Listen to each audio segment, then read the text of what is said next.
I got a couple of questions, and I'm rolling them all into one because for me, they're all kind of the same. How do you know when it's time to start your own dental practice? How did you manage having children and being a practice owner? Did you ever feel that you had to sacrifice one or the other at any point? And that even falls into work-life balance and blah blah blah. And it's all the same. You're a human, and humans live a long time. It's like let's just call it 100 years for easy math.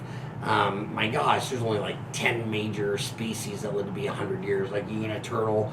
90% of all life forms you can't even see. They're smaller than 50 microns, so they're microbiology. And by the way, did you know that all living species on Earth share 2/3 of all their genes? So when people say we have 98.5% of the same genes as a mouse or a chimpanzee, well, you have 2/3 of the same genes as a tree or a mushroom or a giraffe. And when you look at humans, they come in as a baby, they leave it a baby, and they come in a blank slate, they're nursing on their mom, and they're pretty helpless animals, and it takes them 10 years to even figure out what's going on. They don't even really fly the nest for like 20 years. And then when they're 60, 40 years later, when they're 60, I'm turning 60 in August, they start to slow down. Then you're a grandpa, and by the time you're a great-grandpa, you're dead, and that's the circle of life. Well, I'm telling you that when you come out of dental school and you're 24, 25, the time to do everything in life is when you're young, dumb, and full of cum. And I know that's so bad to say, and if I had any tact at all, I wouldn't have said that, but it's the damn answer. I got out of school, and 133 days later, I had my dental office open. When I finished I didn't have a date in undergrad. Creighton, I finished the 4-year deals in 3 years. Like I said, to dental school a year early, went to dental school, focus, and then senior year, I was finally done with all my requirements, everything, but I had to wait till graduation. So the next step was family first, business second. I married my high school sweetheart since 14. That was 10 years later. We had 4 kids in 60 months. But you know what? When you're young, dumb, and full of cum is the best time. You start your dental office, you start your family. I made 4 boys in 60 months. And by the time that 60 months was up, I started thinking to myself, like, damn, that's kind of crazy having 4 kids in 60 months when you start a dental office. But by the time I realized this is crazy, I was done. I already had $1 million practice. I already had my 4 boys, which have turned into 8 grandkids. Best damn decision I ever made in my entire life. And I see these millennials coming out, and they always say stuff that's not observable or can be measured. They say, well, I think I just want to work at a DSO, and that'll make me happy, and I'll get some experience. Okay, stop. Well, let's go back to a graduating class. When you were a freshman, who were the seniors? That was just 4 years ago. Let's go see them. Did they all join a DSO and live happily ever after? No, they quit, rehired. 5 years out of school, they worked for 5 different DSOs. If you go to LinkedIn, the fastest, most profitable growing business on LinkedIn is dentist recruiters. The major DSOs will not do rural America anymore because when they come out of school like you, they're single. And obviously in game theory, I got a better chance of finding my life mate in Phoenix with 1 million people than in Eloy with 100,000 people or 10,000 people. So the young single kids, plus the dental schools are in big cities, so they're used to big cities, the Phoenix Suns, the Arizona Cardinals, the Phoenix Art District, all these things that they don't have in Parsons, Kansas. So they're attracted to urban, they're single, they're looking for mates, and 10% of all the DSOs in rural areas do not have a doc in the box on any given day, and they'll pay up to $5,000 to anybody that can find them a dentist that will move to Eloy, Arizona and work in some chain dental deal. But the bottom line is, it's not, you didn't go to school 8 years to go be somebody's bitch. I can't believe I have to tell dentists that, but I do. But half of you don't, and I'm basing that on lawyers. If you look at lawyers, which is a much older industry than dentistry, lawyers were going fine before Pierre Fichard or G.V. Black. Half of them work in group, and half of them don't. And the advantage of group is having a law firm.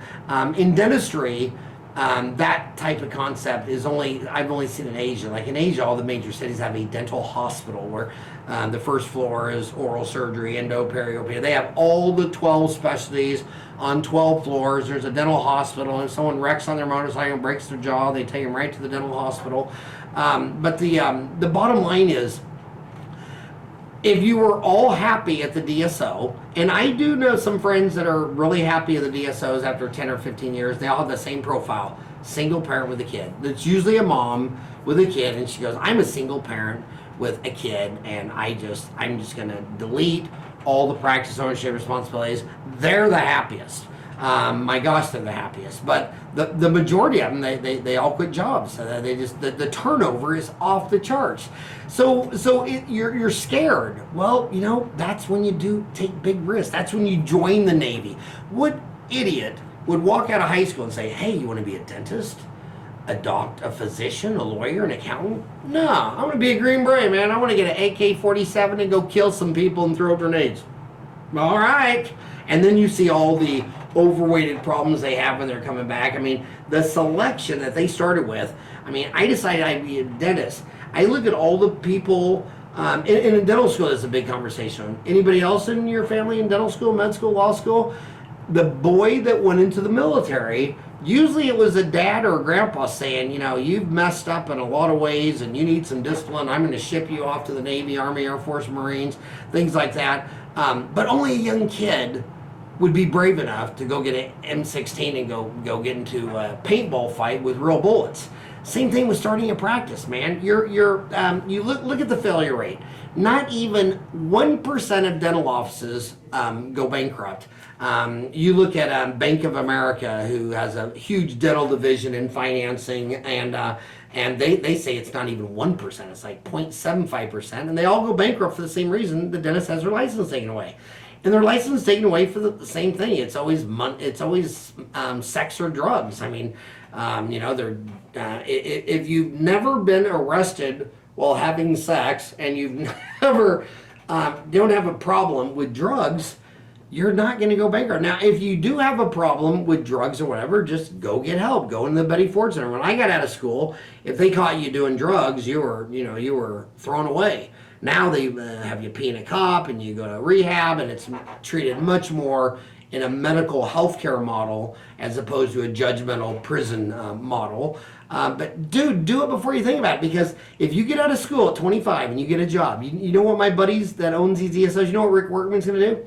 He's going to pay you just enough money to kill all of your dreams, which made him a billionaire. He's the first damn billionaire in dentistry, and I love him to death. And he just gave like $30 million to some dental school the other day. He's just one of the greatest guys in FEM. I don't care what you say about Rick Workman. He's a good man, and he manages 1,600 offices. And you're having a problem managing one, or you're afraid to start one? Shit, I think the first time Rick started dental office, I think his first dental office, he started with like 8. I mean, the guy is fearless. That's a guy that would join the Marine Corps tonight. He's still fearless. The man has no fear. Rick Workman and Rick Kirshner, those are the two Ricks in dentistry. Neither of them have fear. But god dang, that you're going to have the least amount of fear when you're in your 20s. And when you're young, dumb, and full of cum, hell yeah, man, that's my girl, and I want to have a baby, and I want to start my own practice, and just do it.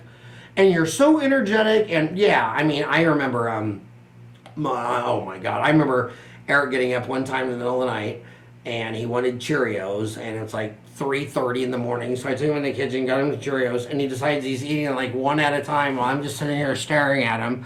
And I'm looking at the clock thinking, oh my God, it's 7 o'clock, I have a molar root canal. And that guy took till 4 a.m. to finish his damn bowl of Cheerios. Then he put his hands up like he's Caesar, so I carry him back to my bed. And I mean, it was tough, but it was young and fun and crazy. And by the time I realized this is a little bit too much to chew off, I was done. And then here's what you do. You get paid just enough to kill your dreams. You get older, now you're married, your husband's saying, well, they're paying you $150,000 a year, and you get health and benefits, and you just throw in the towel. So just do it, man. Just do it. Best decision you ever made. Get married, start your own practice, make a couple babies. And by the way, the reason you never ever want to shoot your children is grandchildren. My 8 grandchildren are the only 8 reasons I'm really happy I did not kill all 4 of my sons when they needed to be killed. Thank you very much.